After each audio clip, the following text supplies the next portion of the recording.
अस्सलाम वालेकुम। इम्तियाज़ Khan YouTube channel पे आपका स्वागत है।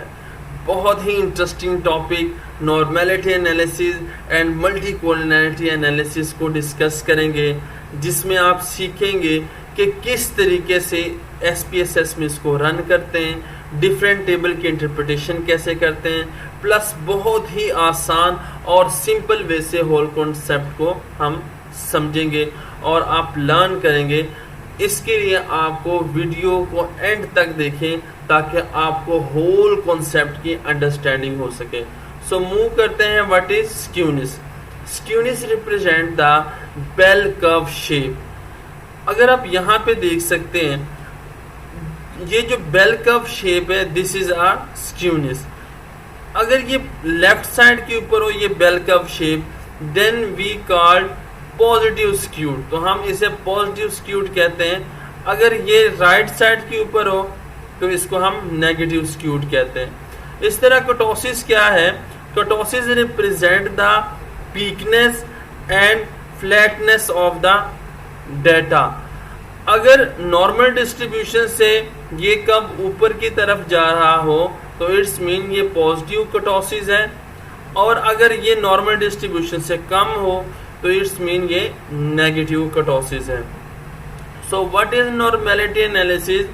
हम अपने रिसर्च में जो डेटा कलेक्ट करते हैं उसमें ये देखना चाहते हैं कि आया हमारा जो डेटा है वो नॉर्मल डिस्ट्रीब्यूट है या नहीं। तो इसके लिए हम डिफरेंट टेस्ट लगाते हैं, जिसमें स्क्यूनेस एंड कर्टोसिस का टेस्ट मोस्ट इम्पोर्टेंट है फॉर द नॉर्मेलिटी एनालिसिस।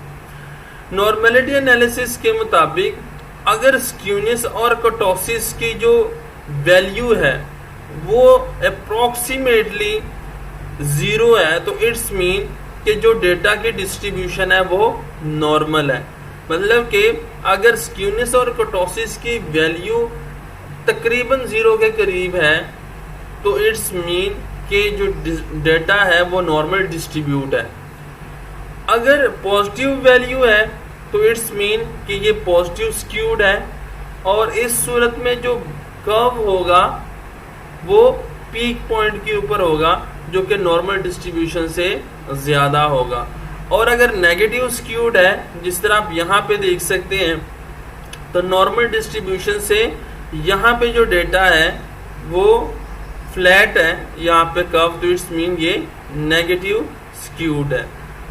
तो इस तरीके से हम ये कह सकते हैं कि रूल्स ऑफ थंब के मुताबिक कि +1 to -1 स्क्यूनेस और कर्टोसिस की वैल्यू होगी for the multivariate model satisfaction.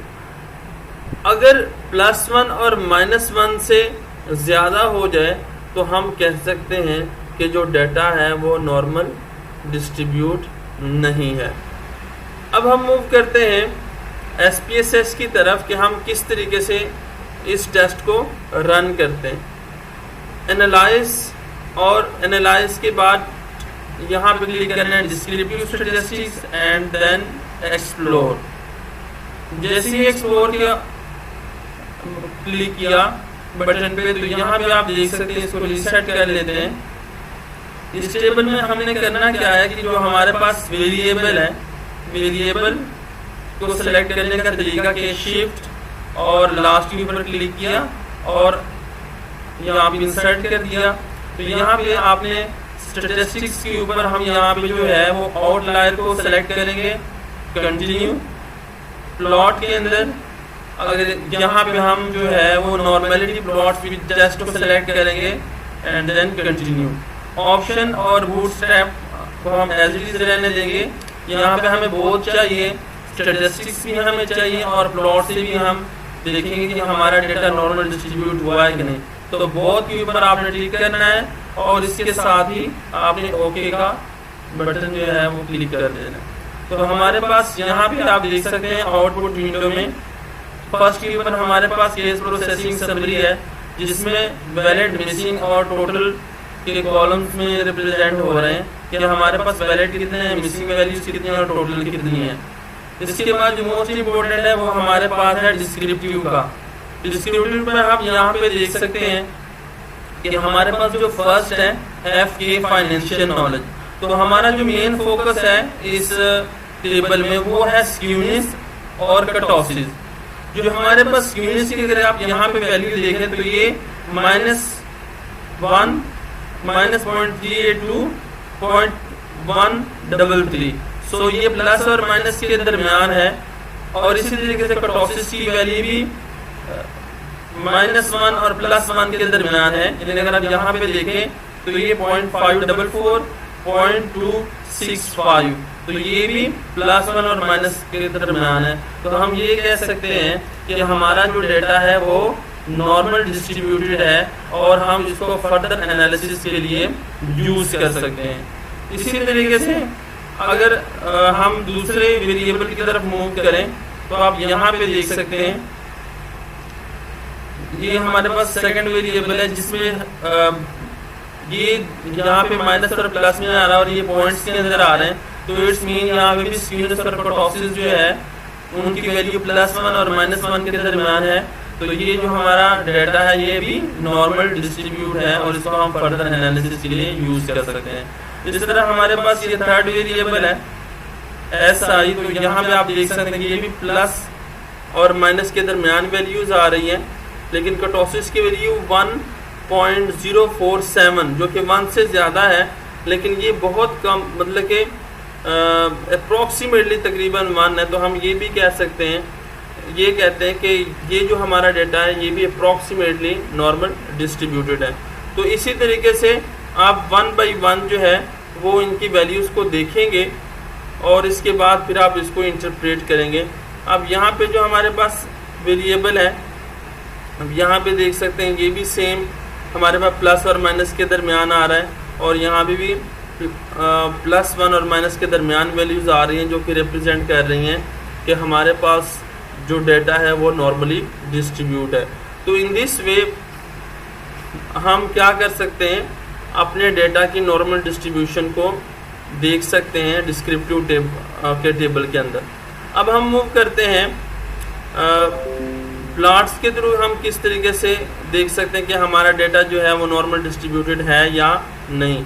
तो यहाँ पे हम देख सकते हैं FK का फर्स्ट का जो हमारे पास टेबल है, तो यहाँ पे आप देख सकते हैं ये इस लाइन के बिल्कुल करीब पॉइंट्स हैं, जिसका मतलब है कि जो हमारा डेटा है वो नॉर्मल डिस्ट्रीब्यूटेड है।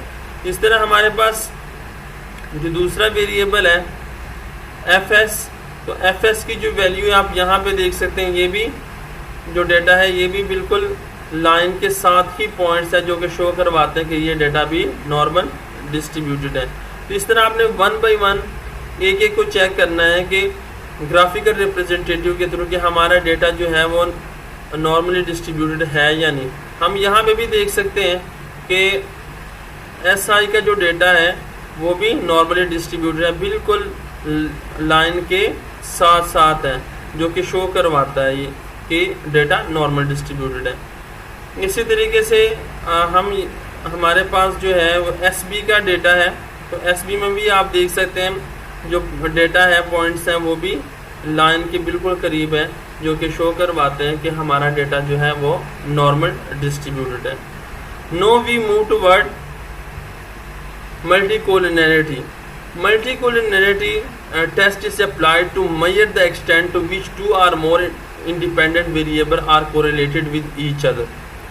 अगर दो या दो से ज़्यादा वेरिएबल हमारे स्टडी के अंदर हम इसको यूज़ कर रहे हैं और हम ये देखना चाहते हैं कि इन इंडिपेंडेंट वेरिएबल्स का आपस में रिलेशन क्या है, क्या इनका आपस में वीक रिलेशन है, मॉडरेटर रिलेशन है, पॉजिटिव रिलेशन है। तो हम इसको देखने के लिए स्ट्रॉन्ग रिलेशन को या वीक रिलेशन को देखने के लिए हम क्या करते हैं, मल्टीकोलिनियरिटी का टेस्ट लगाते हैं।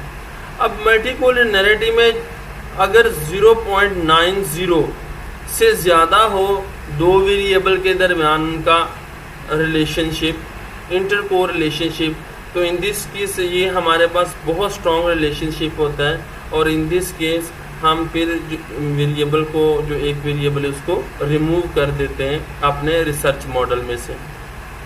इस तरह हमारे पास जो इस मेथड में हम यूज़ करते हैं, जो चेक करते हैं मल्टीकोलिनियरिटी को, उसको हम टॉलरेंस वैल्यू के थ्रू या फिर variance of inflation factor value या फिर हिडन वैल्यू, इन 3 तरीक़ों से हम मल्टीकोलिनियरिटीज़ की वैल्यूज़ को हम चेक करते हैं। अब टॉलरेंस में यहाँ पे इसकी वैल्यू 0.10 से अबव होनी चाहिए, VIF की वैल्यू 10 से कम होनी चाहिए, और हिडन वैल्यू में हम should not very close to 0, कि हम ये देखते हैं कि जो वैल्यूज़ हैं वो जो है वो 0 के बहुत ज़्यादा करीब ना हो, यानी 0 से ज़्यादा हो, 1 2 3 इस तरह हो। If majority variable hidden value is closer to 0 then examine the condition box. तो हम इसको देखेंगे कि अगर ज़्यादा हो तो फिर किस तरीके से हम कंडीशन बॉक्स के अंदर इसको इंटरप्रेट करते हैं। तो मूव करते हैं SPSS की टेस्ट की तरफ। तो यहाँ पे हम क्या करेंगे, एनालाइज के ऊपर हमने जाना है, इंटर किया, और यहाँ पे हमने रिग्रेशन को इंटर करना है, और रिग्रेशन में लीनियर इंटर करना है। तो ये हमारे पास एक टेबल आ गया। अब इस टेबल में हम इसको रीसेट करते हैं। अब हमारे पास जो डिपेंडेंट वेरिएबल है पहले उसको सेलेक्ट करना है। तो डिपेंडेंट हमारे पास SB है, सेविंग बिहेवियर। स्क्रॉल डाउन करने के बाद इसको सेलेक्ट करने के बाद इंसर्ट कर देना है। डिपेंडेंट में हमारे पास जो इंडिपेंडेंट वेरिएबल है वो FK, FS, SI और CS है, इसको इंसर्ट कर देना।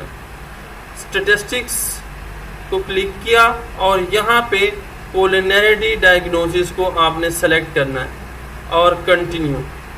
इसके बाद मेथड जो है हमने इंटर का मेथड ही यूज़ करना है, और भी मेथड्स हैं लेकिन हमने इंटर का मेथड यूज़ करना है, और ओके कर दिया।